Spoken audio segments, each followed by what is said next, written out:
Hi, I'm Adam Brooks Weber, bringing you another weekly missive from the Merry Mystic. I'm glad you're here. Today I have a new hymn to share with you. It's an upbeat, bouncy song with a simple refrain. It's about the earth, and it's called The Harmony of the Incredible Earth. Here's the first verse.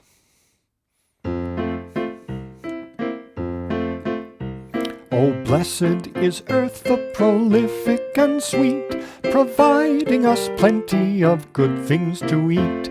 With life on the surface and treasures below, what greater abundance could any bestow?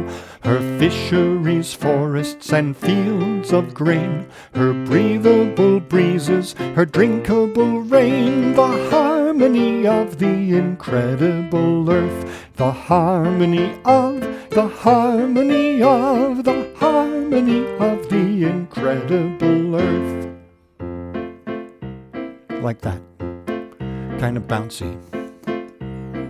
In fact, I picture this being sung convivially, like in a beer garden or something. So if you sing it, please feel free to dance a little or at least sway gently from side to side.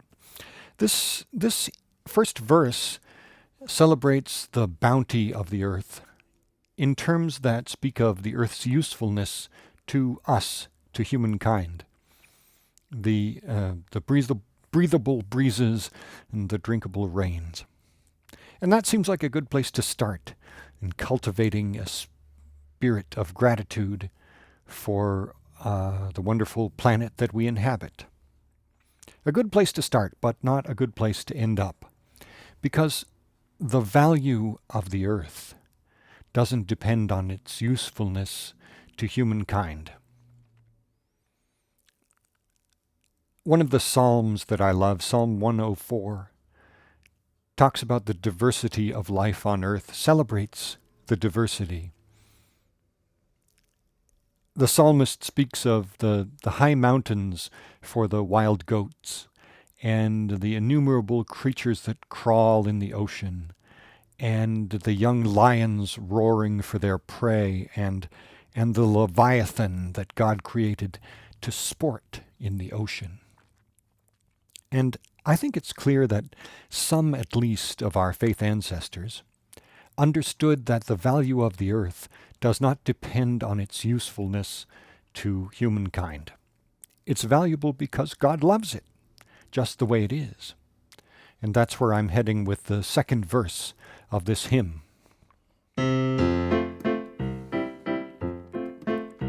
Oh, good is the heart that is grateful to earth for gifts of a tangible, practical worth.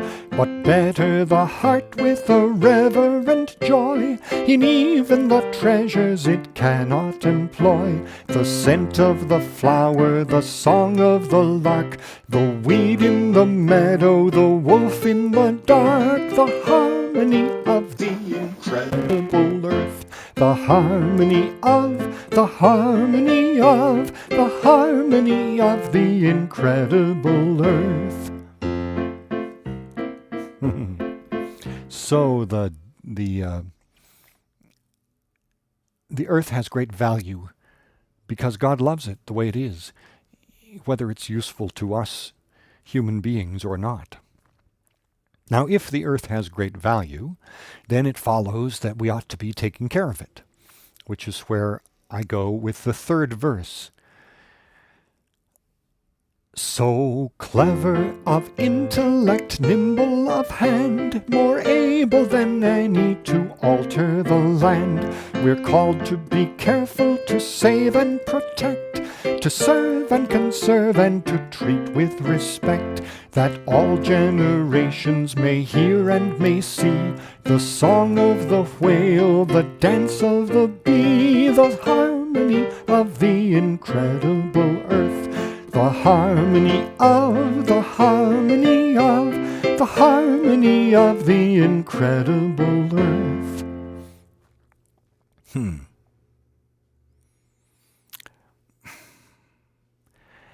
Taking good care of the earth, that's, again, a good place to start.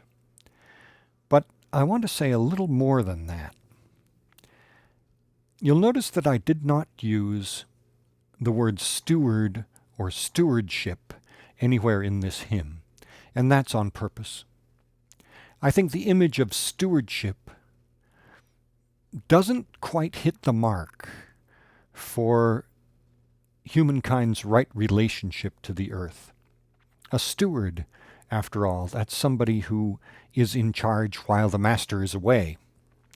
And, there are just two things wrong with that. We're not really in charge, and the master, God, is not really away. In the fourth and final verse of this hymn, I try to offer a different image, and that's the image of joining in the harmony of the incredible earth. Not trying to control it, but trying to discern it and contribute to it. Here's that fourth verse. Oh, wise is the one with the wit and the will to nurture the earth with benevolent skill.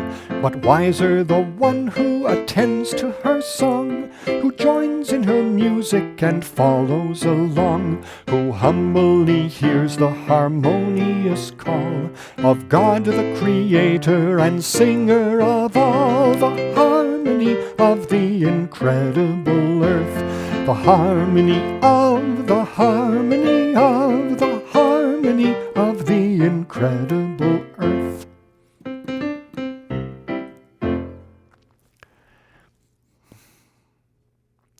I think it's a mistake to overemphasize this notion of stewardship, because it leads us to think of ourselves as being in charge, as being the controllers, as being the manipulators of the earth, an earth whose systems we are barely beginning to understand, and many of whose systems we can't control at all.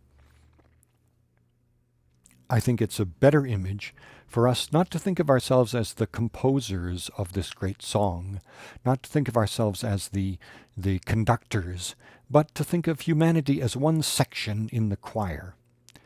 We are humankind's section in the great choir of the earth, and it's our job to try and discern what the conductor is doing and contribute to it, but not to try and control it. Say, speaking of harmony, there is a church in Bedford, Massachusetts. It's St. Paul's Episcopal Church, where they're using this hymn for an interfaith Thanksgiving service next week. I'm really excited about that. The music minister there, Michael, has written an arrangement of it for a four-part choir. It's a simple arrangement vocally, because the choirs assemble and have only one chance to rehearse before performing it. But he's also written a really beautiful piano accompaniment, more refined and delicate than the one that I just played for you, and just what I would have done myself if I'd had the talent, which I clearly don't. So I'm very glad to hear about this use of the hymn, and my prayers are really with them. It just warms my heart to think of a community using this hymn in that way. And Michael has graciously made his arrangement available, so on the website, adambrooksweber.com, I'll post a link to Michael's arrangement, and he also has practice audio and video for each of the four parts. It's especially heartwarming to me to have this hymn used in that way because first of all, because it's partly what I was intending. This hymn does not have any explicitly Christian language in it. Unlike last week's, which was very Trinitarian, this is accessible to people of different faith backgrounds. There's really only one reference explicit reference to God, and that on very general terms I sing about God, the creator and singer of all the harmony of the incredible earth. And I hope this is a concept that people of many different faith traditions will be able to wrap their hearts around. Christians and Jews, Muslims and Hindus, Native Americans, who knows, maybe even some of my neo-pagan friends would be able to sing this hymn with light hearts and clear conscience. So that's very gratifying.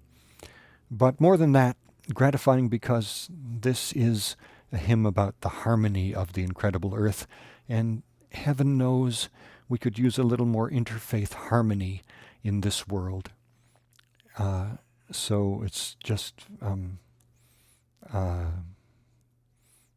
it makes my day to think of people singing this in an interfaith Thanksgiving service. Many thanks to everyone there in Bedford, Massachusetts, who's participating in this service. Now it's your chance to participate in the harmony by scrolling down and adding a comment or a question. If you're watching this video anywhere but on adambrooksweber.com, please head over there. You can find sheet music, both piano accompaniment and also a 4-part arrangement, and links to Michael's choral arrangement. And you can leave a comment there. And please do subscribe to The Merry Mystic so you can receive videos like this one in your email inbox every week. And now may God help all of us to bring our lives into greater harmony with His great song. God bless you. Bye now.